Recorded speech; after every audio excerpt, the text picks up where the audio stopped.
Tuesday, Janet, Jack, and Chrissy spend a crazy Christmas with the Ropers. Everybody dance. On Get a rainbow a taste, luscious lure taste. Come on and go Hawaiian. What's Cindy Williams' exclusive story? Laverne and Shirley Star reveals how she was dumped by studio bosses. Inquiring minds want to know. I want to know. Which new... Take a look at a movie version of a book that was a bestseller for a long time, All Things Bright and Beautiful. And Eric Byrne says that the frat man is back and big on campus. We'll get that story. Oh, the frat man. Frat man. Fraternity. Fraternity fellows. Frat Albert, didn't it? I remember him, yes. But first... There were 6 people who loved to watch television, but they didn't like what they saw. So they decided to do something about it.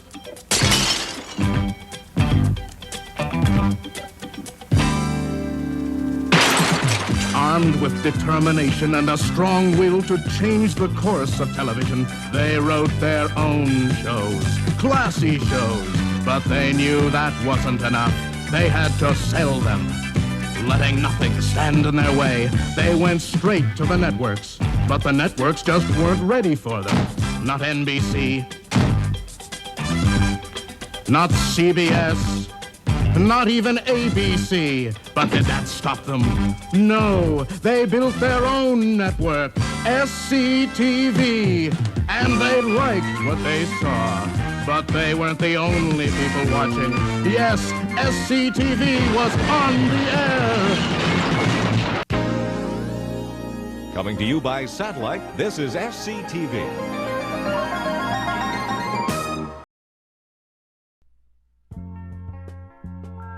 Second City started in Chicago in 1959. It was originally came out of the University of Chicago when it was the West Compass Players. It was the University of Chicago didn't have a theater department, and they created their own. They being Elaine May, Mike Nichols, Severin Darden, Del Close, Bernie Sahlins, Sheldon Patinkin. There was a lot of people who I think Ed Asner was part of that. Shelley Berman, Harry Truman. Harry Truman was part of that. He had great stuff. He was funny. The blackouts he came up with. I grew up in Chicago, and I'd grown up in the kind of beatnik folk music coffee house atmosphere of the earlier '60s, and in fact was a guitar-playing beatnik singer. And then the '60s, as the whole country started to wake up from the from the Eisenhower slumber after the Second World War, people like Lenny Bruce started finding their voice, and Mort Sahl, and comedy turned edgier and more political. Well, there was a floor of beyond which you did not go. You did not tell jokes for their own sake. You did not use obscenities for their own sake. You did not use effects for their own sake. You always served the scene. You acted at the top of your intelligence, at the top of your ability. But after college, I moved back to Chicago. This is in the late '60s, and I saw David Steinberg on stage at Second City with a very good cast. And I thought, very funny and really smart. And but I had the reaction that a lot of people have had who've come through Second City. I looked at them and thought, gee, I could do that. And because it seems so accessible, the stage at Second City is, the audience is 2 feet away. Sometimes they literally put their feet on the stage. I was going to the college there, Point Park University, and they had a program with the Pittsburgh Playhouse. And it's a good drama group there. And they did a whole season. The Goodman Theater from Chicago came in and did a whole season in repertory. I would appear in little bit parts in the productions. The season ended, they left, everybody left. Back to Chicago, and I didn't know what to do because nothing was going. And I remember Michael Miller. He had worked at the Playhouse. He had seen me act, do little things, and I said, please, do you need any actors? And he wrote a letter back saying, no, I don't need any actors, but I do need a stage manager, and do you know anything about lights? I found myself in Chicago at Second City, and I loved it. There's these little sketches, funny bits, satiric bits, and then afterwards they would improvise. And I thought, wow, this is great. I just love this. I got to be a part of this. I just have to. Where do these performers come from? Producer Bernard Sahlins explains. Well, we're a Chicago theater. We look to Chicago. We look at other theaters. We have their own workshops whenever we have an opening in our touring companies, which are run by Joyce Sloan. And then if they're lucky and we need them, off they go into the regular company.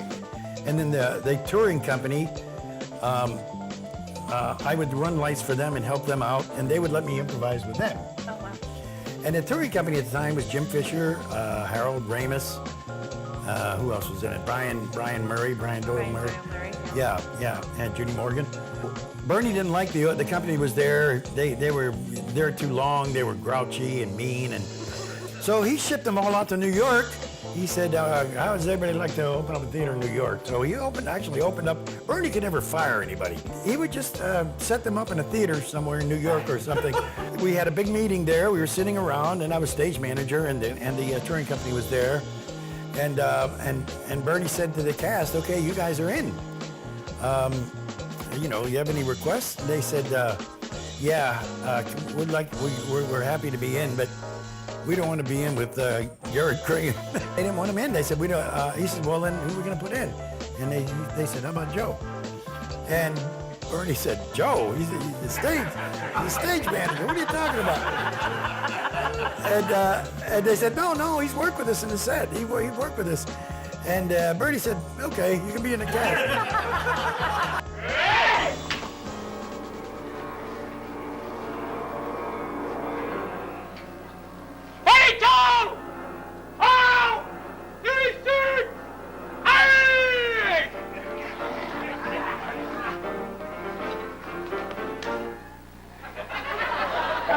Example of the blitz, sports fans. Now let's see if we can roll that film back.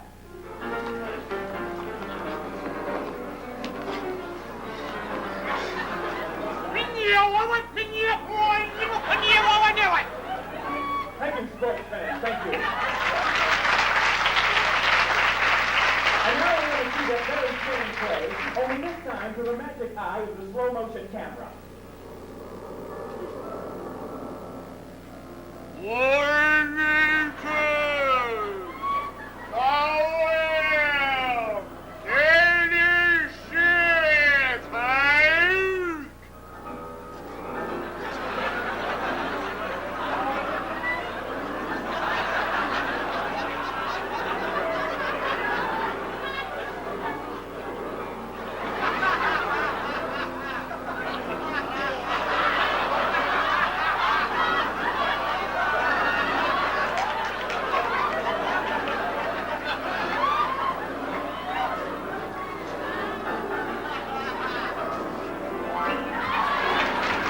Together for 4 years, our cast. I love that cast, with Harold and Brian and Belushi came in, John Belushi. And I just loved that cast. It was so much fun. The show was so much fun. But one day Bernie said, look, obviously he was getting tired of us as a cast.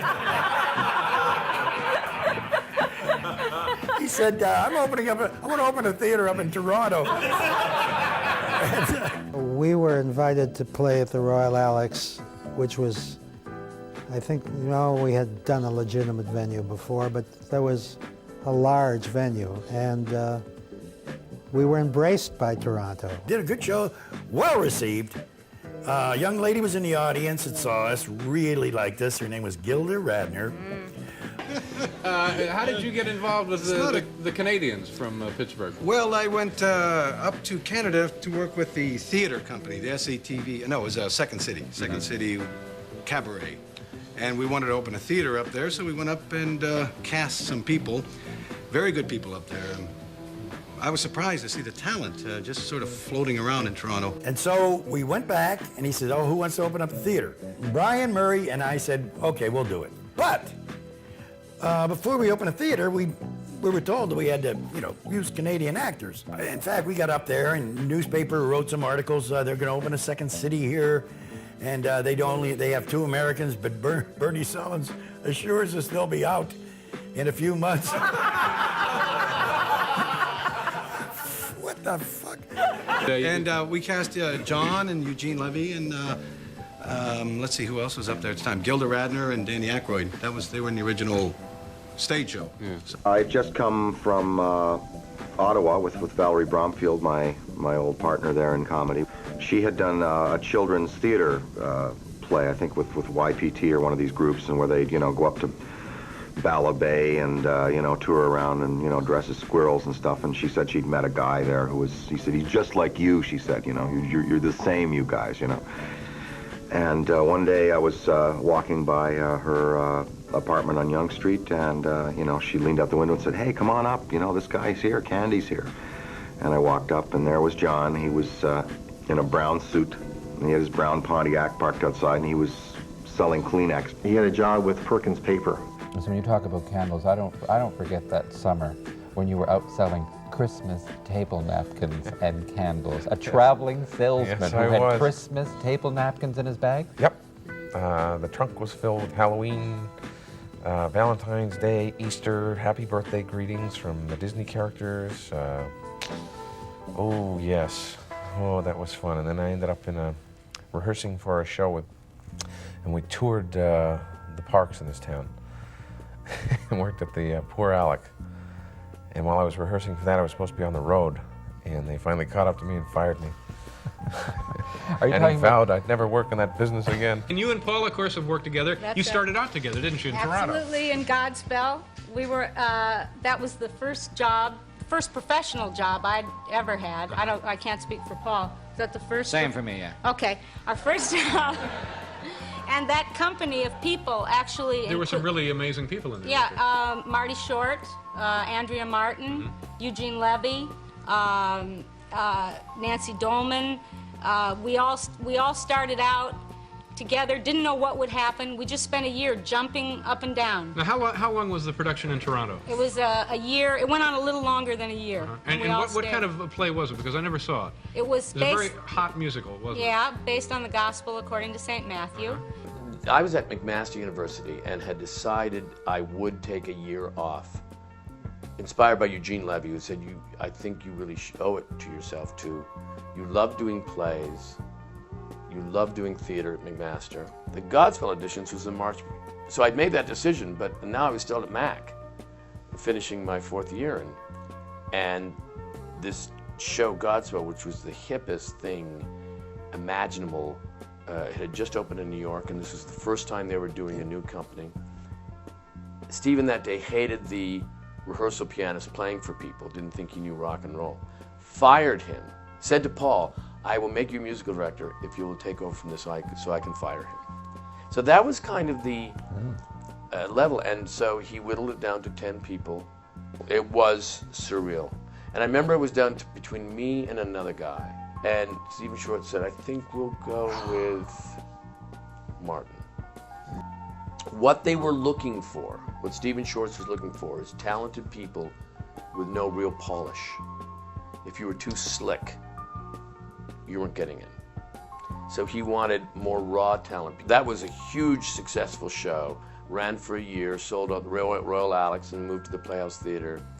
We would be written about in the Toronto Sun, George Anthony. We were the hip. It was like being part of the cast of SNL the first couple of years, but pre-SNL. You did a song, though. I did a song, yeah. Dare you to do it right now. The whole song? Yeah.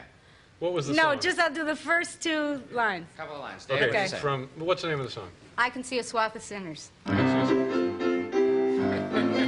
can see a swath of sinners sitting yonder, and they're acting like a pack of fools. Gazing into space and let their minds wander instead of studying the good Lord's rules. You better pay attention to your comprehension. There's gonna be a quiz at your ascension, not to mention any threat up. You better start to learn your lessons well. Yeah.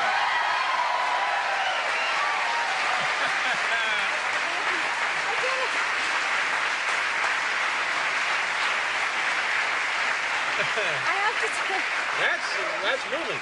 So it really was a strict biblical adaptation. You know, after a year of doing that, now Second City came to town. And everyone assumed that I would want to join that, but I didn't. I didn't want to do it. I wanted to do plays. And as a Canadian actor in the 70s, I mean, that era there was no star system, but you did everything. You didn't say, oh, I'm a stage actor, oh, I'm a comedian, I'm this. You'd say, do I bring a suit or not? So it was like being in the most sophisticated university of show business imaginable. I was invited by Dan Aykroyd and Valerie Bromfield to join them for lunch, and they had put my name down on the list to audition, unbeknownst to me.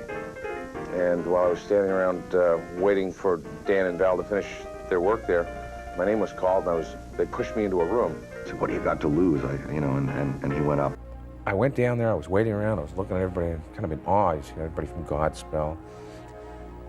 And I hear John Candy being paged. And Valerie says, come on, you go on, we put your name down. I was like, oh, I'll kill you for doing this to me. And they said, going up on stage, Del Close, going up on stage there, this is a department store exercise. The object of the game is give and take. You sit over here, you're the information clerk at an imaginary department store in which the store has anything. So your objective is to give this man any information he needs. That's all we want from you. And you come through a revolving door 5 times as fast as you can, 5 completely different characters. All right, begin. Just like, wow, the sweat was all over me. It's hard enough to do an improv as an improv, but when you're auditioning with an improv, it's like 10 times harder because, somebody's judging you, sitting there judging you, and this is going to be whether you get a job or not. And everything was at stake there, And one of the characters he played in this little exercise we call 5 Through the Door, like a bunch of characters coming in and show us a bunch of characters fast. It was a gay boxer. As a feminine guy who, as a profession, would beat people's heads in. And I was just so taken with him. He was 19 at the time. And I basically insisted on hiring him. And we had no room for him in the Toronto company. And Bernie said, well, if you like this kid enough, you have to take him to Chicago. And I said, all right, you're on. I said, what about the theater up here? He said, well, we want you to go down to Chicago for a couple of weeks just to get to know the stage there and work with that group there. Well, okay, so I packed for 2 weeks. Not knowing you had to go across the border with a visa. And it was at a time when they were checking for draft dodgers coming across. So I was, never really left Toronto. Got into the airport and the customs pulled me aside. And they thought I was a draft dodger. So they brought out the big book and they started going through the pages. And now I'm frightened because these people are supposed to meet me, Joyce Sloan. And eventually, the 3 supervisors came over and they were looking at me, eyeballing me, and one said, it was just during the time of the hockey playoffs. I said, who do you like, the Blackhawks or the Canadians? I said, Blackhawks. He said, go on through. I stamped something and I was gone. I got in the country and started out with him, and I was there for a year and change, really. Canada, a country whose border is very close to our own, yet a country we Americans know very little about.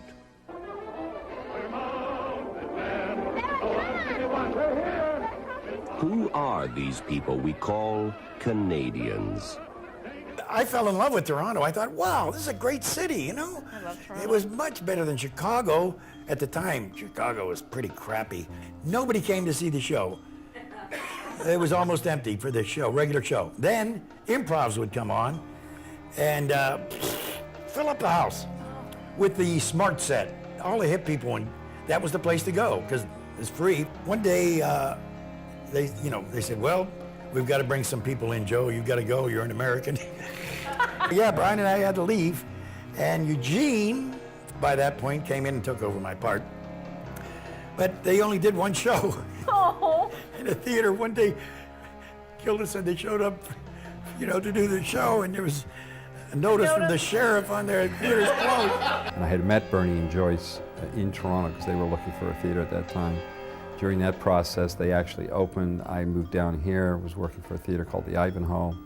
And one day at the bar here, Bernie had indicated that it looks like they were going to close the place. So we were able to do a very quick transaction. I moved back to Toronto, found the fire hall, and sort of went on a quest to reunite the cast, or most of the cast that had started on the other theater, which was Dan Aykroyd, Gilda Radner, Joe Flaherty, John Candy, Eugene Levy. So we piled all of Andrew's stuff, and John had, stuff too. So he threw his stuff in there, and we were off, up to the unknown adventures of a new second city that, who knows. And we were just talking about what's going to happen. This theater, is it going to work? And I said, you're the young rookie ball player that wants to really get a chance to show them your stuff. And I'm like the old grizzled vet that's hanging on for one more year, you know? It's hard for winners to do comedy. Comedy is inherently subversive. It's we represent the underdog, as comedy usually speaks for the lower classes. It's, you know, we attack the winners. So Second City, Second Nation was a fine fit. We didn't even have a stage yet. We would go perform, the bands would play there. That was a big thing in Toronto back then, you know, it was bands playing in all these places, these bands, and there's a lot of drinking and, you know, whatever. So we would pull out this little stage, and Gilda was really like our press agent. She'd pull people in off the street. There was a pub called the Jarvis House.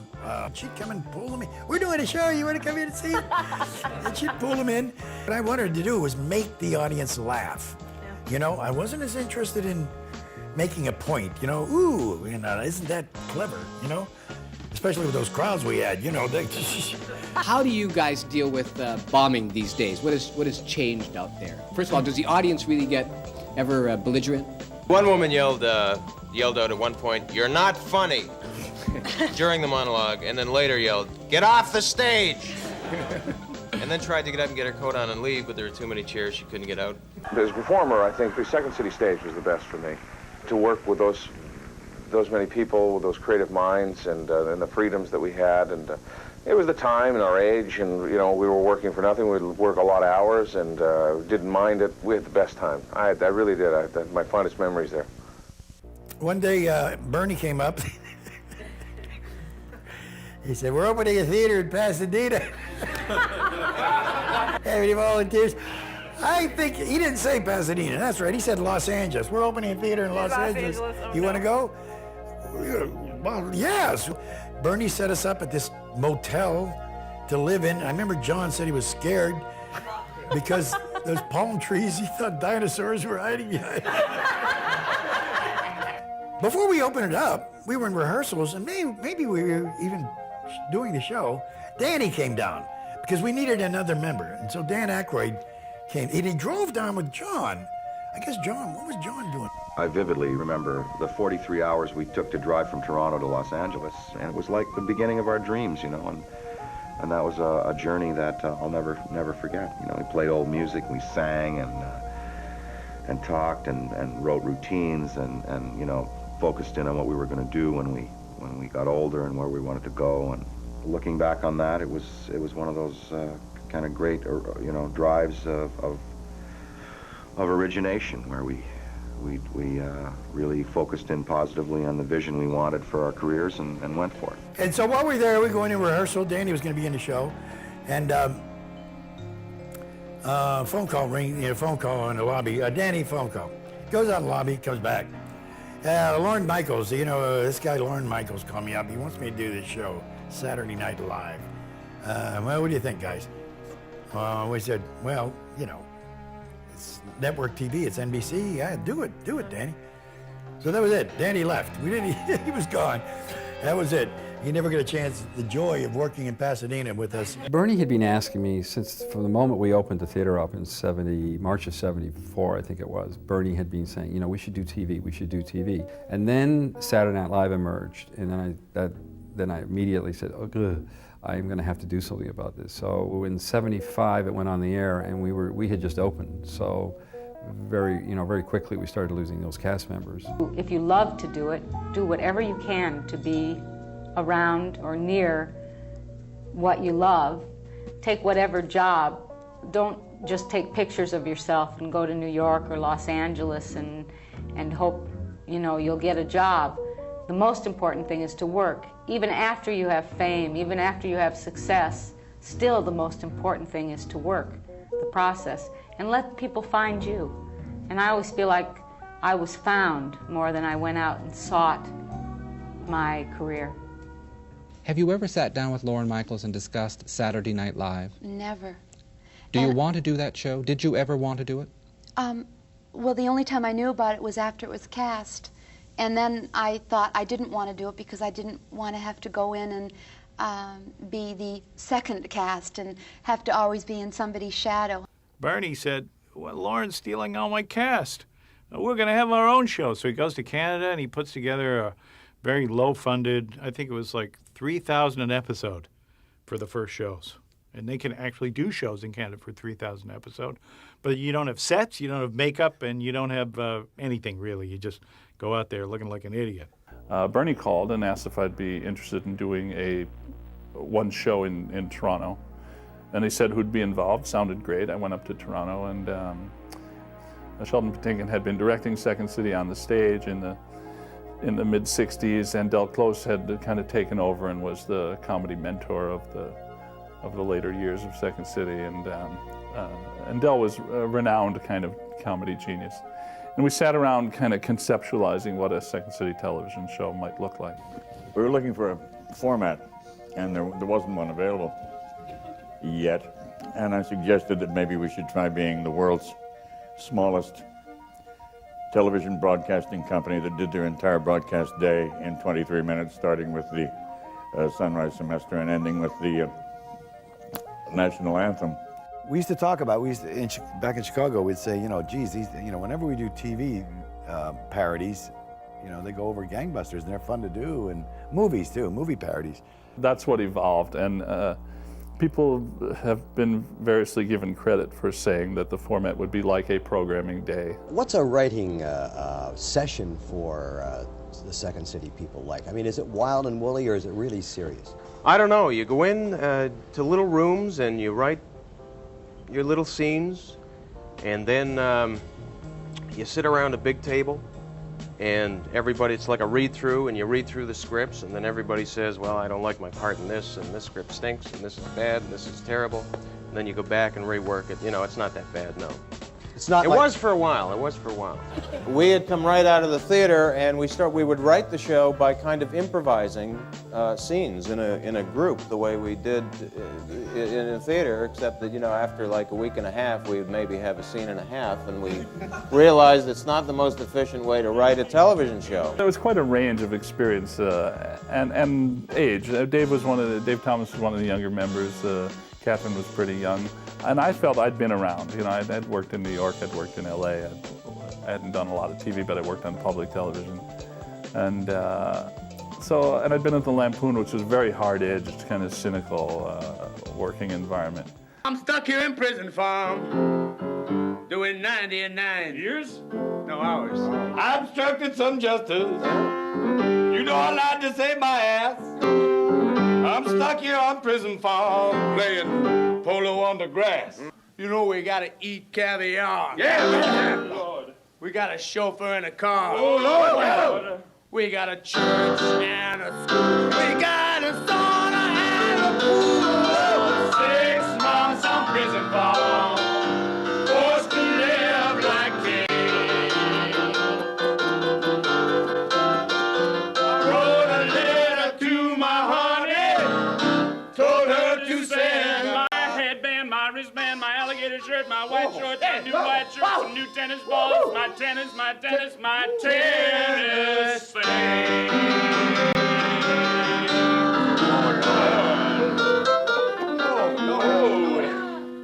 After I'd done the National Lampoon radio show for a while, I was, put into the National Lampoon show, which was an off-Broadway comedy review, not unlike the sort of show that we did at Second City, but a little bit wilder, a little bit crazier, a little bit more, quite a bit more aggressive, and what people would say edgy. It was much more bold. I got to know everyone through their writing at the beginning, and everyone had a different style and different ways of producing material. Some were real writers, others were great conceptualizers, but could not sit down and actually write a piece. So we helped each other. It's like helping each other with our homework. We learned a great process at Second City, which was never to say no.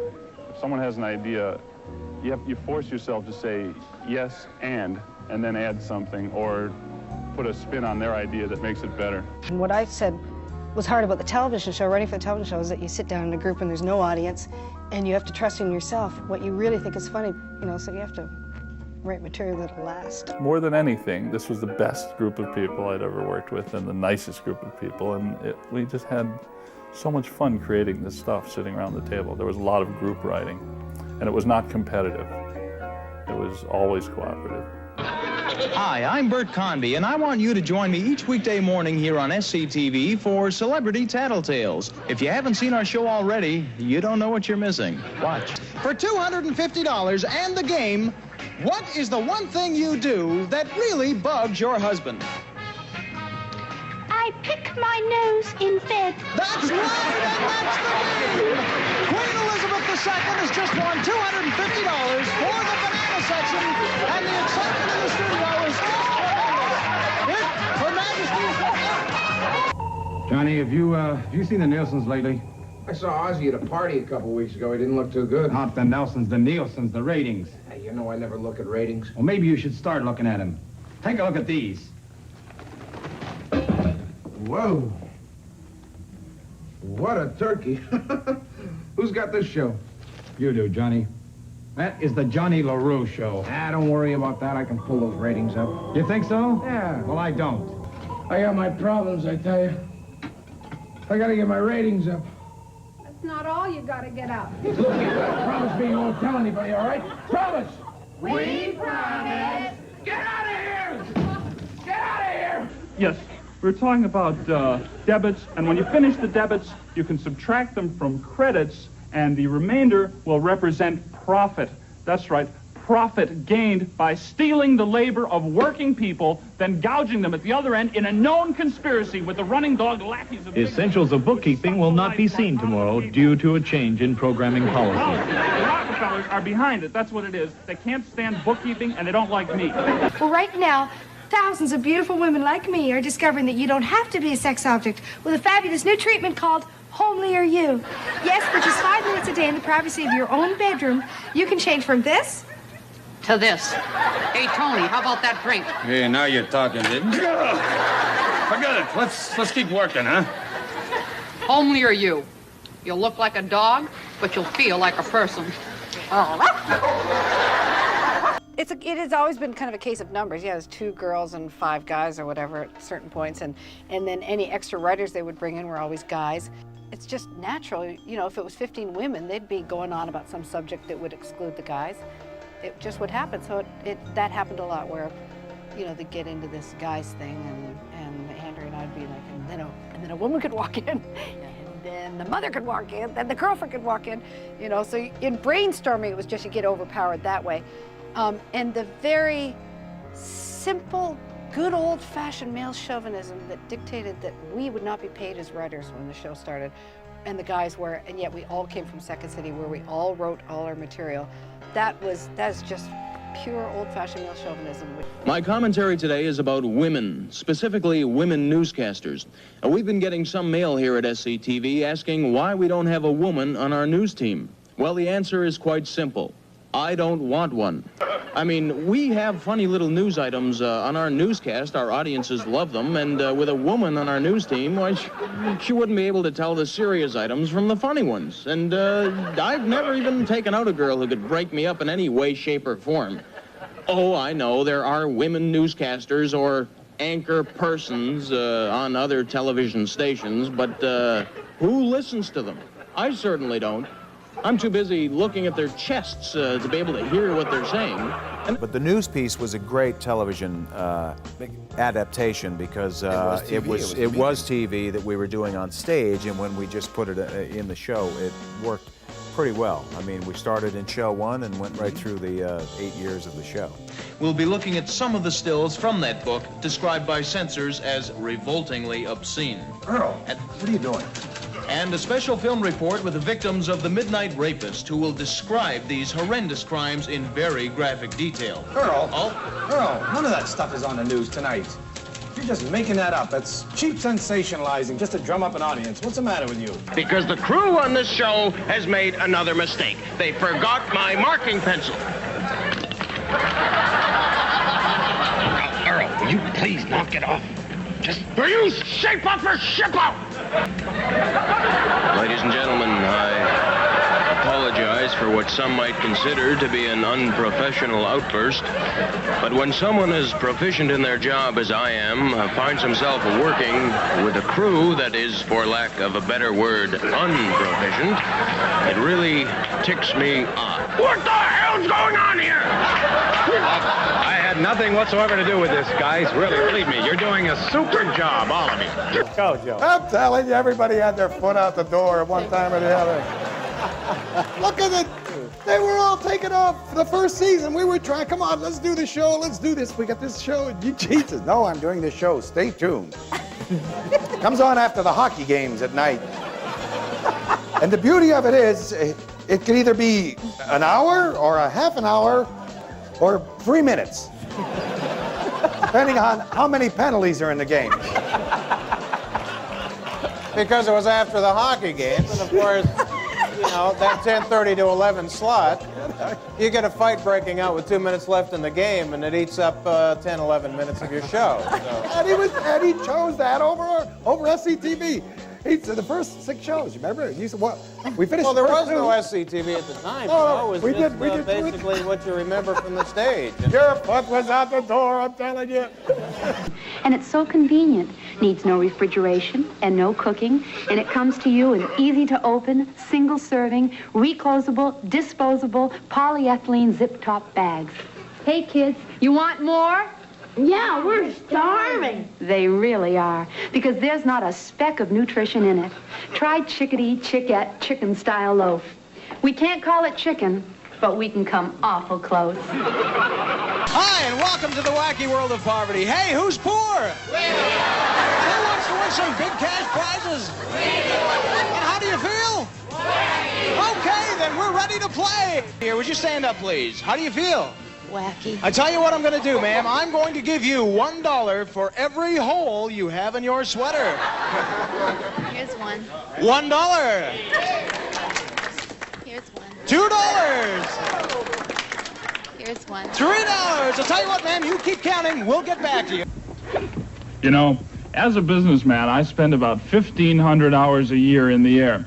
That's why I'm pretty particular about the airline I fly. I want an airline that gives me more than just good food, a free drink, and a G-rated movie. I want an airline that caters to my very special recreational tastes. Here's the drink you ordered, you sniveling worm. Thank you. That's why I fly S&M Airlines, because on S&M, I'm more than just another passenger.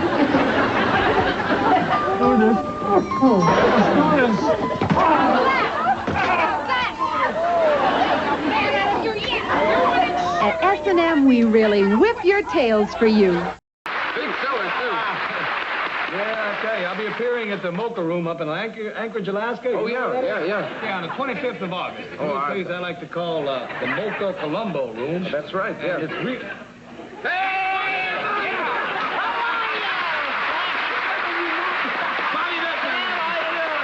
I got a scene coming up here, Sam. This is another outtake called The Breakfast Sketch. I did this with Chi-Chi, who is absolutely marvelous. She's just marvelous. And while this thing explains itself, I don't have to set it up. Just watch it on the monitor here. Kitchen scene, pick up, take 3. Here you go.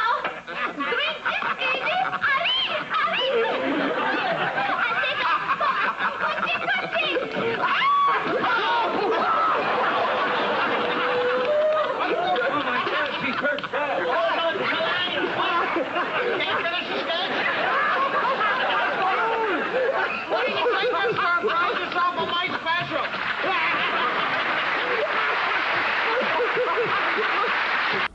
Bobby Bittman is a compilation of a lot of old comics. When I was growing up and watching TV in the early 60s, there's a lot of Jerry Lewis in Bittman, too. In fact, I follow Lewis really carefully because he's really interesting. The whole critical structure, there is a couple of dozen people that are very human and that are just gifted enough to be literally critics, people who examine your work and then formulate an opinion and print the opinion. But because I am Jew, or because I am loud, or because I am tall, or because I have a rash, this shouldn't in any way have an effect on their writing. The Public Library Association asked me to write this spot because I've made no bones about the fact that as a kid, I was pretty ignorant. Fortunately for me, I ended up in show business. I thought he was great as a kid, and then around about 64, he started this serious side to Lewis came out, you know, where he'd get into his causes and everything else. And I picked that up as Bittman, you know, where you know, he'd just cut in after a huge... But you know, as a comic, in all seriousness, I'm a star. I'm important now. But Orson, I'll tell you this, as a comic, in all seriousness, I would gladly give all this up tomorrow for the life of one happy poor person. And that is the truth. We are governed by the United States of America. And if you look into the books, you will find out why I will probably have problems paying my taxes this year. That's how much money I make. This is Howard, this year's solid gold poster child. Howard, how are you? Look at the man, he's talking to you. Come on. As a comic, in all seriousness, I don't get emotional that often, but this kid.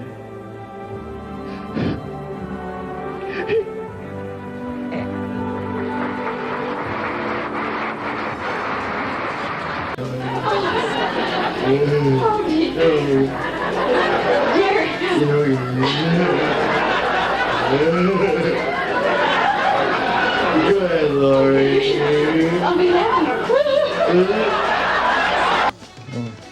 One Percodan 13 years ago took me through a day without pain.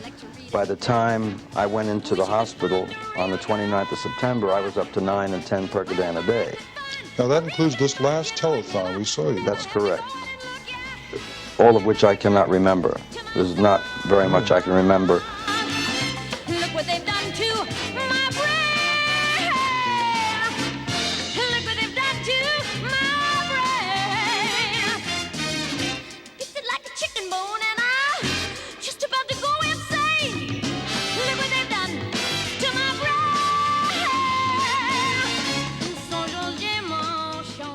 What I'm trying to say is, I come from a great big wonderful town, and I just love it.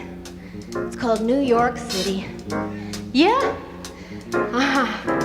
Your basement's flooded. Now what I wanted to tell you, New York, let's send in the money and do it now. And how about Long Island? I come from Long Island. I grew up there. There's Baldwin, Freeport, Merrick, Wantagh, Seaford, Massapequa Park, Amityville, Tobruk, Lindenhurst, and Babylon. And how about Rockville Center? Let's do it now. And speaking of celebrities, we have one right here. She's had a lot of specials right here on SCTV. I'm talking about Lola Everton. I love you, Sammy Baldwin. I want to bury your children. Well, Lola, tell me, what are you doing here in Mellonville right now? Oh, something new for me, Sammy. Theater in the Round. I'll be starring in 3 wonderful plays. St. John's, Electra, and Minnie's Boys, right here at the State Fair, October 15th, 16th, and 17th. And we'll be in Duxford the 22nd through the 29th. So come out, real star act, everybody. Hey, Sam, listen, I'll tell you, Sam, it's going to be a fantastic special, you know. But speaking of fantastic shows, I think this show right here is a fantastic show. Hey, all right! Well, I'll tell you, to be quite honest now, it's only great, it's only fantastic because I have fantastic guests on the show. Yeah.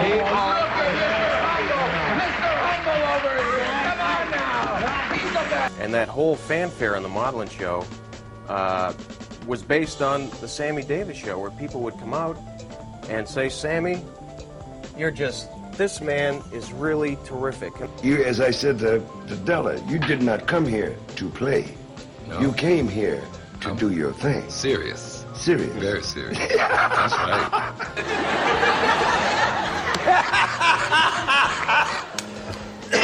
Pardon me, that's the funniest thing I've ever heard. Cheetah being cheetah that's like a Renoir. It is really like a Gauguin. It's one of a kind. Thank you. Because you are one of a kind. I've been back in the green room. I've been watching the show for a long time now, and I would like to say something. I would like to go on record, and I'm sure the audience will back me up on this. I would like to say that you people are the biggest bunch of plastic vinyl phonies I've ever come across. Take a good look at yourselves. Come on. What are you doing sitting out here? Nothing but compliments. You don't mean a word of it. All you care about is yourselves. I know that for a fact. And the longer I stood out there, I wondered, why the hell did I ever want to be on such a stupid, sleazy show?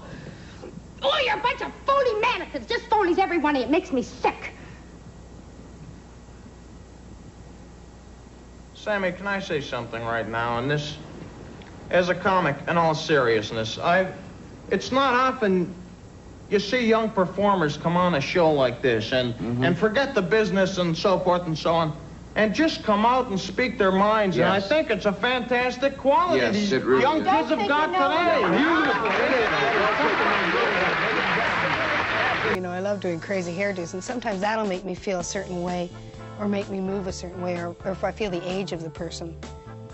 You know, or like Chatty Cathy's loud, I just move very fast and sort of big, you know, and clumsy. And with Margaret Trudeau? With Margaret Trudeau, sort of very loose. Limp. It's not fair, but it's what I do. Why do you say it's not fair? Why do you do it? Because I have the Catherine? side of me that feels I hurt people, but at the same time, I'll do anything for a laugh. New this season on SCTV, Barbie Summers is on her own in the big city. I'm such a rotten cook. And the laughs just keep on coming. I used to think you had to cook a TV dinner in the TV set. Oh, boy. Come and get it. Okay, here I am. Eat up. Oh, boy. Well, I cooked it. I might as well eat it. Touchdown! So stay tuned for the sexiest laughs when Barbie Summers proves that one is enough. Your turn, George. Mind Games comes complete with timer, touchy subject cards, playing board, tranquilizers, and a selection of hard liquor. Well, Martha, it's our turn. Shall I tell them about our son? No, George, you promised. Promise, Martha. Shall I tell them about the little bugger, Martha? Oh, right, George, this is it. Total war. Total war, Martha. All right, Martha. Our son is dead.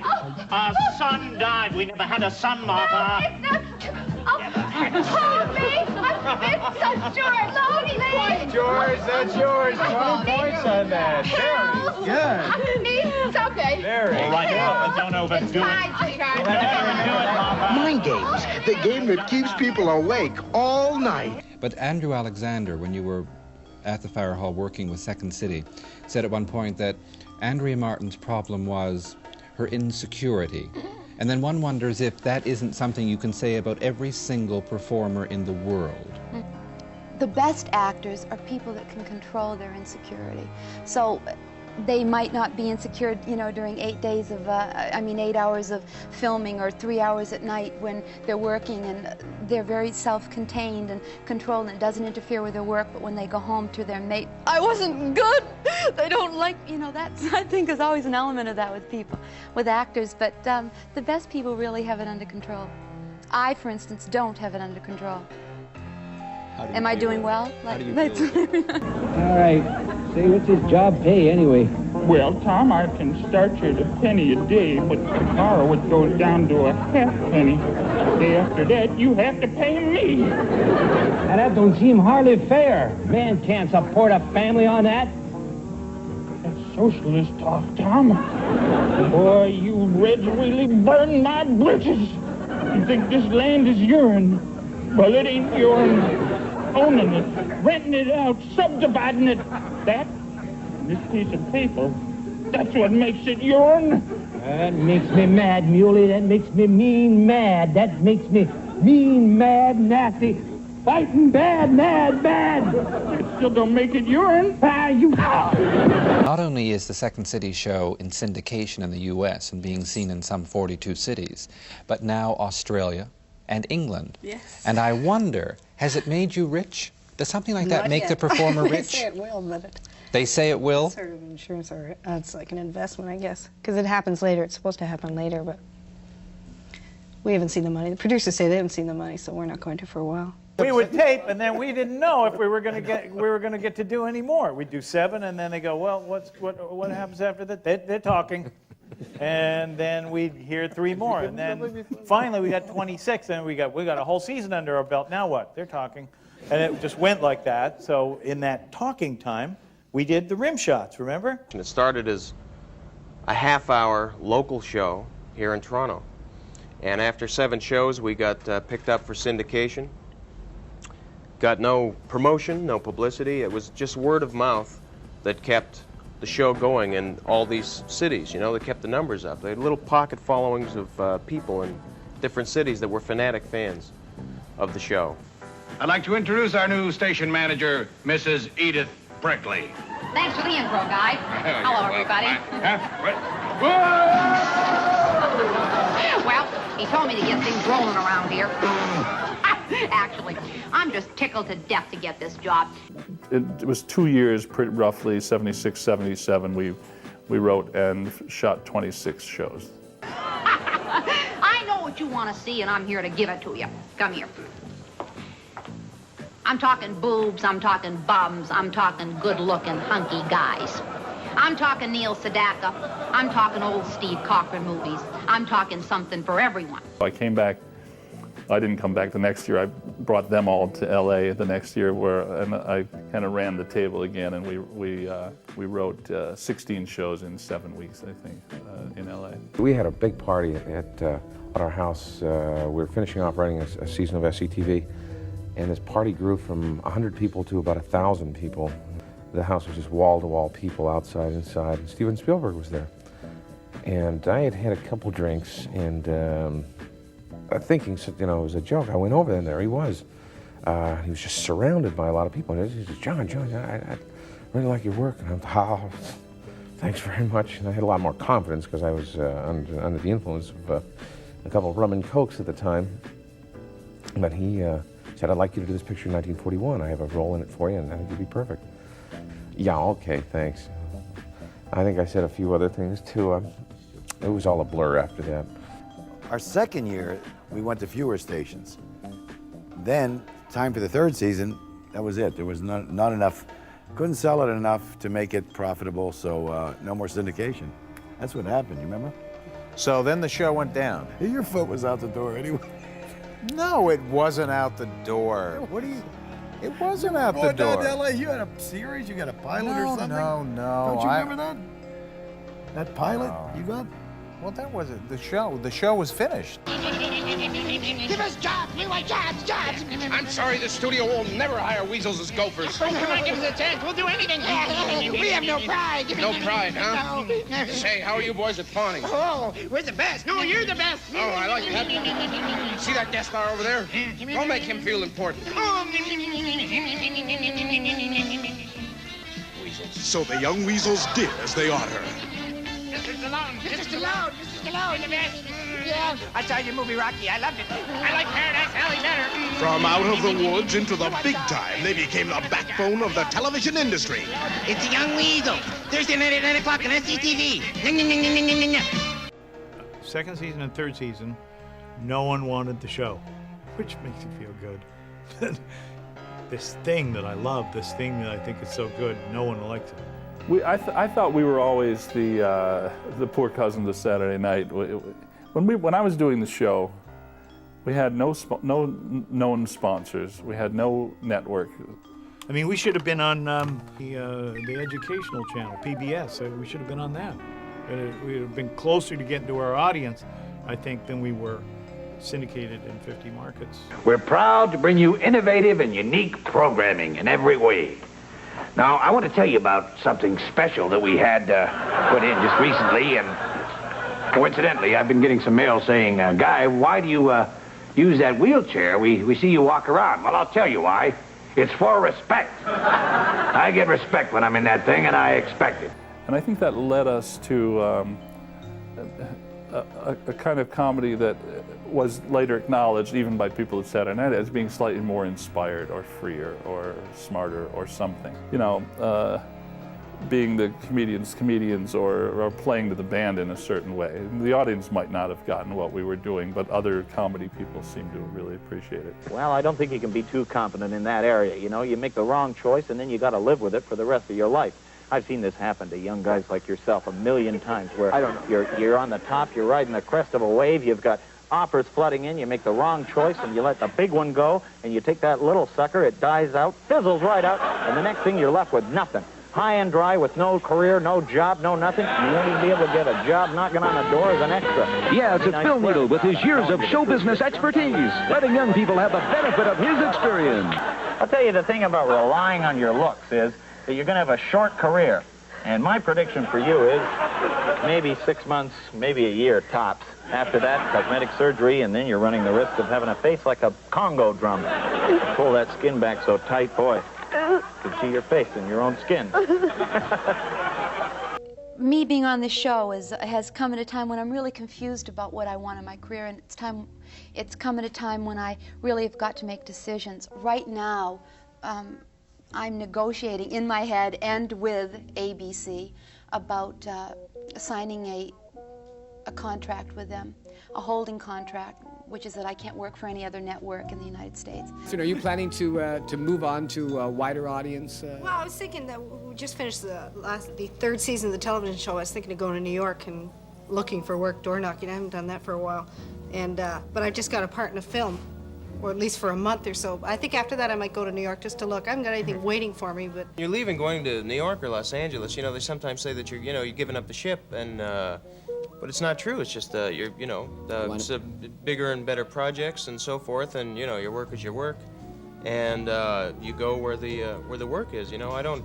I mean, I really don't feel that your work should be tied to any one particular country. I mean, you should be able to work anywhere you want. Anywhere, especially in this business of ours, this crazy, kooky business of ours. During the brief summer thaw, we ventured outdoors to ask the people of Canada, point blank, why so many of their entertainers are working in America. No doubt about it, it's money. Well, one thing is for money. Because of l'argent, money. Bigger money, more, what do you call it? The big bucks, Well, I would say certainly in Hollywood, too. Boy, you get to think you're real important. Then you go to New York and you see these plays and you know how little you are compared to it all. You know how much there is to learn. It's pretty easy to be big here, to be a big fish in a little pond, that old saying, but it is true. As a matter of fact, you left the show for a while to do a show called Big City TV, and I was a co-host one week. Right. How many did you do, 13 in all? 13 shows. And I was his co-host for one of the shows. Did you get a lot of response from the show I was on? Not a lot, no. They canceled it right after that, really. That was the 13th show, and I don't blame you. No. I don't blame you. You are, anyway, it was a lot of people I could blame, but I wouldn't blame you for it. No, I wouldn't, no, neither. It was a good show. It was, but it just went down into the tube. It hit pretty quick. I didn't think it hit like a nose. I would have thought 13 more for sure. To give it a chance. When we started season 3, John Candy was doing big city comedy for CTV in Canada. Catherine was taking a year off, and Andrea and Eugene were in LA trying to get in sitcoms. So we didn't have enough cast, and so Andrew said, find some people. So Joe brought Tony Rosato and Robin in. And I met Rick at some party and thought he was really funny, and so I brought Moranis in. There are 10 Ruby Shoes locations, including Fairview Mall, Toronto Dominion Center, and 95 Bloor Street West. Thank you, fellas. The Kinsman Club of Alliston takes you back to the 50s with their Alliston Graffiti Dance. It happens Saturday, September the 9th from 9 p.m. to 1 a.m. at the Alliston Memorial Arena. Tickets are $12 a couple. Third season, Rick came in for the first, before we started shooting, and he just was doing these characters just off the top of his head when we were writing the shows. And that's how we got Merv Griffin and, Woody Allen. And animal expert Joan Embry, the next Merv Griffin show. That is the biggest chicken I ever saw. Palestinian autonomy must be realized, and the refugees indeed have a right to their own homeland, or the struggle will continue. That's a marvelous hat you've got on. Who designed this? Isn't that nice? When I arrived at the show, we were shipped out to Edmonton, which was very far away, and nobody from the network or from anywhere wanted to visit us, and they didn't really care what we were doing because we were on at 12:30 at night. And so you wrote, and then you took it to the table where these people were, and if you made them laugh, then it must have been funny because they were funny, so you shot it. As a Hollywood star, one of the most eventful things would be to go to work early in the morning, look out the tinted glass of my chauffeured limousine at the hundreds of extras being herded around like cattle, and play a little game. I'd see how close I could get to them without acknowledging their presence. One of the greatest experiences I've had as a Hollywood extra was working with Elizabeth Taylor and Richard Burton on the set of Cleopatra. It was particularly challenging to me as an actor because I got to play about 10 different parts. I was an Egyptian foot soldier, a Roman sailor, a poor person in one of the many street scenes, but aside from that, it was an exciting flick to work on. Jack, what the hell? I almost scolded myself cleaning the bathtub. $485, Charles. The car didn't start it. Jack, freezing in here. What's 380. wrong? What's 380 is going his on? bid. What's your... Get Total Control for Total Control. Geez, I'm sorry, everybody. Look, why don't we just make some popcorn and order a pizza and just sit around the fireplace? Where's the fire? We have a new channel that you can watch from SCTV. It's called Alpha Channel. This not only gives you first-run movies, this gives you movies before their first run. It gives you movies before they're released. We can give you movies while they're being made. Hang on. Hello? Don't miss the exciting Alan Alda in his third meeting this week already with his agent, Saul Fine. All right, at 6:45, okay? Okay. Shirley, look, let me call you back. I'm in the middle of something with Alan Alda here. Shirley says hello. Yep, tell her I said hello, He too. says hello back to you, okay? Goodbye. All right, Alan, what's the problem? Yeah, well, I don't want to work with that guy in the film. That's all there is to it. What are you talking about? He's got fourth billing. He's making a fraction of the money you're making. I don't care. He's a punk. He's trying to upstage me, and I don't like that. I don't know what the hell you want. You're writing, you're performing, you're producing, you're starring in the thing, you're directing the thing. That's right. And I want to be the star, and I'm going to crush him if he tries to pull anything like that again. I can't believe this. I can't believe this.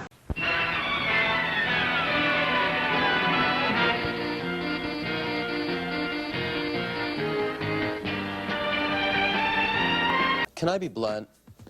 Groucho once said, any club that would have me as a member is not worth joining. What are you doing on television? What a wonderful question. Thank you. Am I blushing? I'm actually feeling an awkward kind of embarrassment. And the truth is that I had stolen it from Eric Idle. I had seen Eric Idle do David Frost interviewing David Frost on Python, and I thought it was a great way to avoid working with any of the other cast members. Remember all those lines we kept saying, yeah, let's get Cabot. We were throwing these real nasty lines in and you say, gee, I don't know if I want to. Oh, come on, do it. Seriously, you're a very funny man. I saw that routine you did on Sullivan years ago. Darwin and the Monkeys, that routine, very funny. Funny. Actually, that Darwin piece outraged Bishop Sheen, who was in the audience, and Sullivan was torn as to whether to introduce him or not that night, fearing that his show had suddenly turned into Battle of the Network Theologians. Whatever. But I did go up and guest for a couple of weeks, and when I got up there, I saw how the production had just. It was amazing. We'd never had production like this in Toronto. It was, great direction, great lighting, great sets. I mean, it really looked dazzling. And once I got up there, I said, whoa, this is good. How do I stay on? Yeah, you hit the ground running. You just picked right up where you left off. You were bossing people around. Yeah, that's it. Well, it's... No, he did. And I got to say, you remember... And what I really realized was we never had to hold for laughs, or we never thought about laughs, we never thought about the punchline or the joke, because there was a crew that had to be silent because we were taping it. I think that really influences the tone of the piece a lot. And a guy named Harvey Popowich, who was a chicken farmer by day and was trying to make a little extra money because the chicken business wasn't that great, he was a technician at this ITV station, and he was charged with laughing this network show. And he didn't know any of the references, he didn't know any of the jokes, he just was looking for holes to put the laughs in. Yeah, you don't play for the laugh. Right. You hope you'll get one eventually, Right. but you have no sense of it because the show was on so much later than, you know, you do a piece and then it would get into a show somewhere and you might catch it on TV or you might not, and then somebody will talk to you about it months later and you go, oh, you like that? Great. Yeah, right. You know, it's like, oh yeah, this show's actually going out to people. Okay, at 3 in the morning. If you can't stay up for SCTV, wake up for SCTV!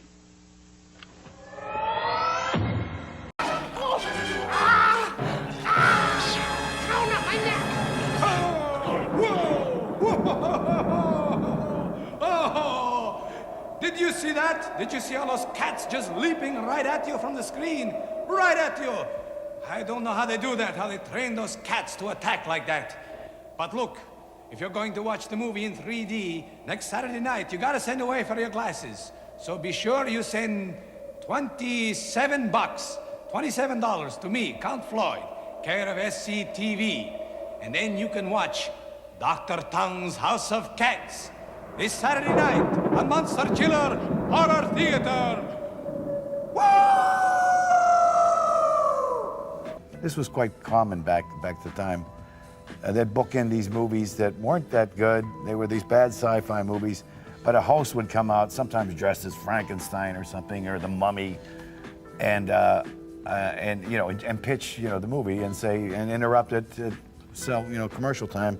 And so I just basically picked a program from Pittsburgh called Chiller Theater. Yes. My experiment is almost complete. All I need now is a human body for my operation. And then my men will go alongside some of the greatest scientists in history. Bruno! Bruno! Go out and find me a human body. Yes, to think. They laughed at me. Oh, yes, they all laughed at me. They laughed at me in Budapest. They laughed at me in Prague. They laughed at you in Buffalo, too. Shut up, Bruno!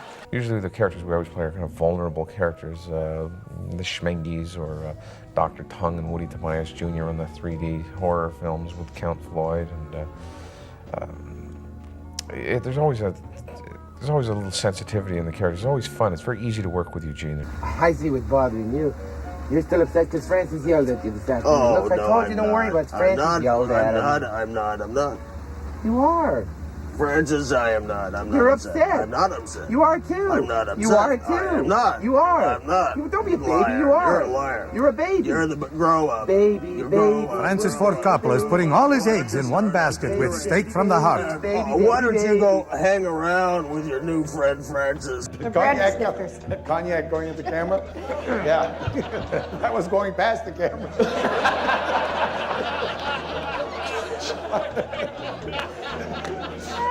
That was when John just came back to do the show, and he had just done something down in L.A., and they were screwing up in the studio, and they were giving John a hard time, and he kept talking about Spielberg wouldn't do this, Spielberg wouldn't do that. He would never treat me this way. That was if you'd watched that stewardess's thing all the way through, that was one of our better, more interesting shoots. I'm here with Francis Ford Coppola, perhaps the greatest director in the world. And Francis, I want to thank you for allowing me to interview you, because as we all know, you don't give out interviews. Well, Count Floyd, as you know, I'm a big fan. I've come to realize that selling a picture means selling myself. For example, if the children watching Monster Chiller Horror Theater's Count Floyd like me, then they may want to invest in the picture. So I now will talk to virtually anyone, and that includes yourself. Right. Well, thank you. Have you ever considered investing in a picture? Our show's like the movie The Producers. Kind of a tax deal? A number of stuff. All right, I'm being bitter. Didn't come through with that per diem. I can say that now. My lawyers talked to me. I'm clear. You were in Stripes, the movie with Bill Murray, and it barely broke, made like 80 million or something. Yeah. I mean, you know, but you're back again. You got up off the canvas and you're back again, and you're doing another film. And I thank Bill for that, and Ivan Reitman and Harold Ramis. I asked Bill about that. He didn't remember you being in the film. But you're again. What are you doing now? What's the film? So success hasn't changed you. It's a corny question, but Do you feel it has? I guess in a way, maybe it has a little bit, sure. You know, my attitudes are, I'm a little more cynical, I think, now than I was before. And that's bad. I'm trying to change that. What's it like to go out trying to be funny when you feel terrible, when you feel cynical? Well, working with this group, it's real easy. It's very easy. I mean, if you're down, somebody will pick you up, and if they're down, you try to pick them up. It's really good. As I was saying, ladies and gentlemen, we here at SCTV are proud of the fine programming and the entertainment we've been bringing to you. That's right, and we're particularly proud of the comedy we've been bringing to you because we feel it's, well, highly unique, innovative, and zany. However, that highly unique, innovative, zany comedy has been keeping us out of the big bucks for some time now. That's right, we've been losing sponsors by the busload. They don't seem to feel our comedy's hip enough. We're not reaching those pimply-faced kids zonked out on Quaaludes. Well, in order to accommodate these kids, we've decided to go hip here at SCTV. That's right. If you want hip, you're gonna get hip, ladies and gentlemen. Live from Edmonton, it's Thursday night.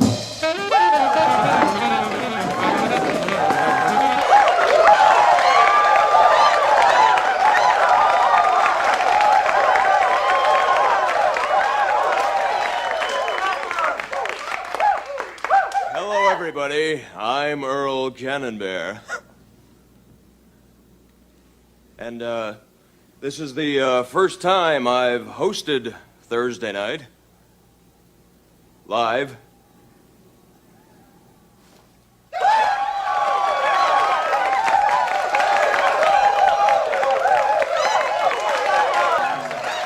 Who's been eating this, Nixon? Does anybody want a drink? Hey, good. I have some great here.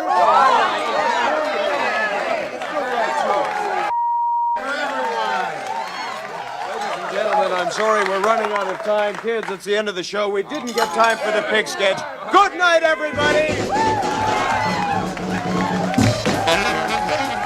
Brandon essentially liked our cast. He liked the talent in our cast. He liked all of us. Yeah. He wanted to put us in Saturday Night Live. He wanted to do Saturday Night Live with us. Yes, I heard that at one point. Cast, yes. There's everything. John Belushi said when he was trying to convince me to do Saturday Night Live, and he said, and he played Frank Sinatra's New York, New York, and he said, look, New York is Rome. This is Rome. Everything is in New York. And he's right, I guess, in a way. I just like the suburbs of Rome, I guess. Well, that was 1981 during the kind of Gene Domanian era of the, just when the original cast had left, right? 1979 or something like that, and the new cast came in, new producer. Yeah. I did hear that they wanted to put us in the Saturday night 11:30 time slot. Oh, no. Not to take over the show. Oh, I heard it was to actually do the show. In many parts of the world, people are not allowed to laugh without a government permit. Exercise your right as an American. Watch Saturday Night Live this Saturday. With Rod Stewart, a film by Yoko Ono, and surprises. I said, I'm going to call Brandon Tartikoff. And we called his office, and we actually got through. Remember that? I said, Joe Flaherty wants to talk to Brandon. And he got on the phone, and I was thrown because I didn't think he'd answer. And I just said, hi, Brandon. It's Joe Flaherty. We sure would like to be on NBC. You just out of the blue decided to call Brandon Tartikoff? Well, yes, because Andrew never told us they were in discussions with NBC. So anyway, I called him, and he said, yes, we're interested. I know he didn't say that. He says, we're discussing it. Then I found out afterwards that, that phone call. That Weasley phone call got us the job on NBC? That's it. Now look here, Zontar, why would you want to take over a television station? It's really quite simple. I love television! And there's a desperate need for television entertainment on the planet Zontar. You see, after the great entertainment wars of 2537 AZ, Zontar was left with virtually no television personalities whatsoever. Therefore, it is imperative to send your cast up to Zontar to do 1 9-show cycle, 3 best-ofs. Don't be ridiculous. You'll never get actors to go all the way to the planet Zontar. Now either you go along with my plan, or I shall destroy you immediately. You have 1 minute. Zontar has spoken! Jim, what are we gonna do? Friday, the original castaways are back in an all-new adventure, the Harlem Globetrotters on Gilligan's Island. Then it's an all-star special on TV's censored bloopers. And after The Tonight Show, it's the premiere of the SCTV Network 90 comedy show, all Friday on NBC. Next up, three very talented people from SCTV, and you see them on NBC on Friday nights on a show called SCTV Network 90. Is it a little tougher to slip things past the censors for the network than it was, say, for the independent producers? Well, we're censored right at the beginning now. They read through our scripts and censor us, where we used to just find out what was censored after. I mean, later on, they just wouldn't show the show, or they'd cut the piece out of the show, and we'd find out why. We have a standards and practices guy right there where we do the show now, and We did a Quilata piece, which is an ointment. Do you know what Quilata is? No, I don't. What is I have no idea. Clean them. Quilata is an ointment used for scabies and lice and crabs. And no, I don't use that. We did a You usually find out if somebody knows what it is. Yeah. Quite a popular product. Yeah. But we did a Donnie and Marie takeoff. Donnie and Marie takeoff. Using Quilata. Go Quilata. Go Quilata. If you're all itchy and red from your thighs to your head, you better go Quilata. Your lice and scabies and crabs are dead with just a few dabs of creamy, cool Quilata. If you get caught in a funky situation, clean up your act with quick-killing Quilata. Contains 7 natural pesticides and 10% fruit juice to get bugs out of your skin and keep on living in sin. You better go Quilata. Go Quilata. Go Quilata. Go Quilata. Lice and scabies and crabs, and they cut crabs out of the script right from the beginning. They said we wouldn't get away with it.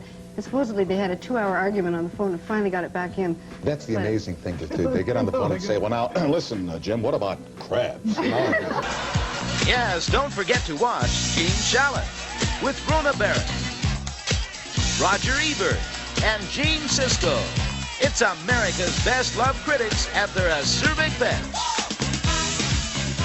It's a great hour of prime access television. Shalit shines as the mainstay of the show, but looks like all he gets paltry support from a mediocre backup team of second-rate armchair critics whose musical and comedic talents run the gamut from A to sweet sourdough bread. Sailing takes me away to where I always heard it could be. Don't miss the Gene Shalit Critic Special. Tonight's a hot night. Guest host Shelley Winters plus the Plasmatics want you to join in the late night fun. And to ignore that stupid tramp on your right. Next on Friday. I know that when SCTV was first announced by NBC, there were the inevitable and oft-quoted comparisons to Fridays over on ABC and Saturday Night Live SNL here. How fair are those comparisons? Because you really aren't doing those shows, you're doing your own program. Yet invariably when somebody's satirical or very, very funny or bright or new, as you all are, come on, they say, well, no, this is like Saturday Night Live in this way, and maybe it's like Fridays, and they draw these comparisons. What does that do to you? I think the fact that we're on late night on the weekends and we're 90 minutes, it's inevitable, you know, so we just hope we're going to drive them down the toilet, that's all. We're a pretty competitive bunch, actually. We're not bitter about it either.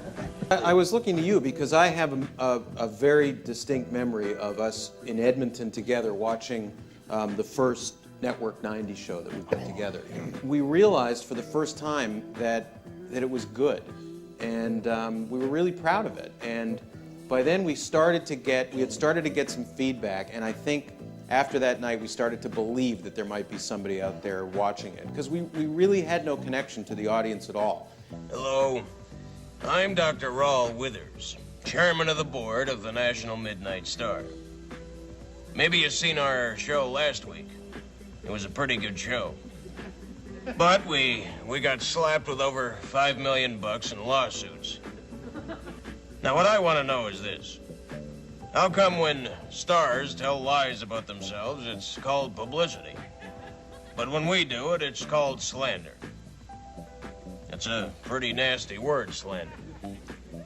Hey, people, come on. This is the 20th century. We're all in this for a buck. Well, I'd be a liar if I says that I like doing this job just because I like sitting behind a big desk. I'm in it for the money. Just like all them celebrities is in it for. We're all in it for money. Oh, and look at this. Ever seen one of these in a publication before? Ooh, too vulgar, even for me. Look what you'll find on page 4. A ballot form to the American People's Global Golden Choice Awards. That's right, sweetheart. That's where you people at home get to pick your favorite stars, TV shows, and movies simply by marking an X right there on the ballot form and mailing the damn thing in. And you get to see all the winners and losers next week when the American People's Global Golden Choice Awards are televised live on SCTV, sponsored, of course, by the National Midnight Star. Look who's up for Best Newcomer of the Year. Skip Bittman and Piers Adore fighting it out. I wonder who's going to win. I don't know. It's not fixed. What a night, Bill. Well, I'm sure you just been finishing a show. You're probably having one of those all-night rap parties that entertainers like Oh, where do you yourself- hear about those? The lies they write about me in the National Midnight Star? I'd like to see that. Okay, Lola, you're doing a special. I believe it's on tonight at 9 o'clock. It's my first live special. And it's going to be so alive, it's scary.